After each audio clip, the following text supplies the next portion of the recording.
بسم الله الرحمن الرحيم أنا waxaa la dhahaa magacayga Dr. Zahuur Ibrahim Xirsi waxaan ku dhashay magaalada Muqdisho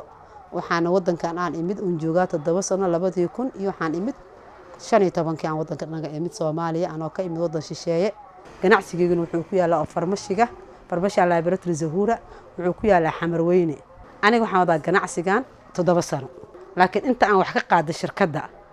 waa 5 sano muddada aan markaas aniga Qardil Xasanka aan qaatay waxaan ka gaaray heer ma sha Allah waxaan ka keensaday daawo fara badan oo dibadda ka keenay